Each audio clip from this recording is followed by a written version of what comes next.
Hello students, let's see the question.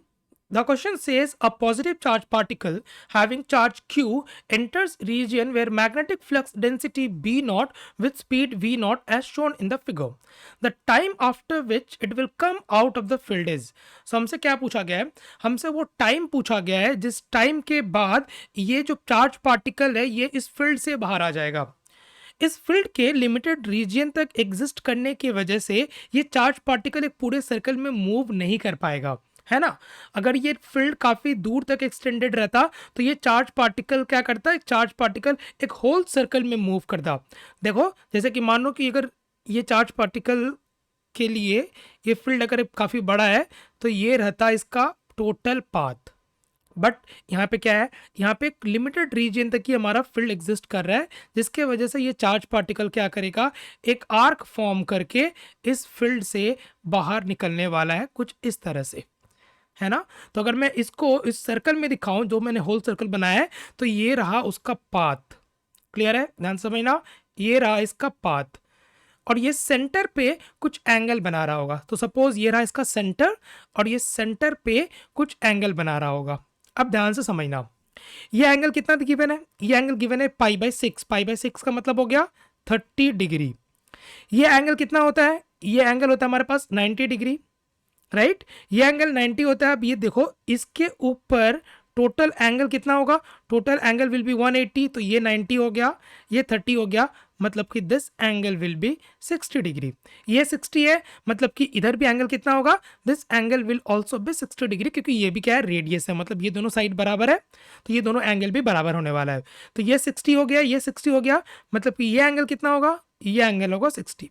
मतलब कि ये जो आर्क है, ये आर्क सेंटर पे जो एंगल बना रहा है वो एंगल है 60 डिग्री. यहां तक कोई दिक्कत नहीं है, आगे बढ़ते हैं. अब ध्यान से समझो कि अगर ये पूरे सर्कल में मूव करता, अगर ये पूरे सर्कल में मूव करता तो वो टाइम स्पेंड करता टी, है ना, जिसको हम लोग बोलते हैं टाइम पीरियड. ये क्या होता है, ये होता है टाइम पीरियड. ये टाइम पीरियड को पहले हम लोग निकालते हैं. ध्यान से सोचो कि अगर मैं यहाँ पे ये पुट करूँ mv²/r is equal to QVB. So यहाँ से पहले मैं r निकाल लेता हूँ. r का वैल्यू आ गया mv/QB. अब टाइम पीरियड कैसे निकालेंगे, टाइम पीरियड हो जाएगा हमारा 2πr total distance by the total distance by velocity. So 2πr/v. So this is going to be 2π, r के जगह पर मैं लिख रहा हूँ mv/QB डिवाइडेड बाई v. सो ये कितना आ गया, ये आ गया हमारे पास 2πm/QB.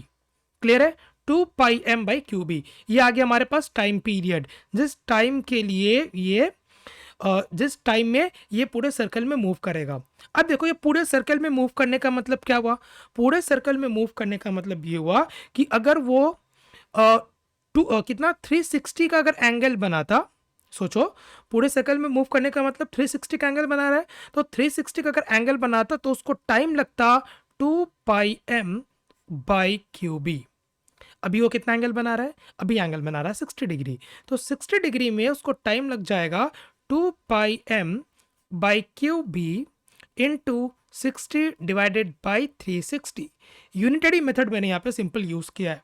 सो 360 में टाइम लग रहा है 2πm/QB, तो 60 डिग्री में टाइम लगेगा 2πm/QB इंटू 60/360.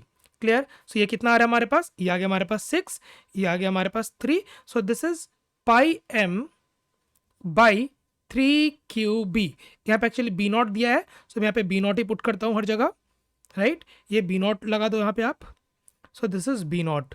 क्लियर है यहाँ तक, क्लियर. सो अगर वो इस आर्क में मूव करता है तो उसको कितना टाइम लग रहा है, उसको टाइम लग रहा है πm/3QB. और इस आर्क में मूव करने में जितना टाइम लगा है उतने टाइम के लिए ही वो उस रीजन में एग्जिस्ट कर रहा है. So the correct answer of this question will be option number 4. So I hope all of you got the answer. Thank you.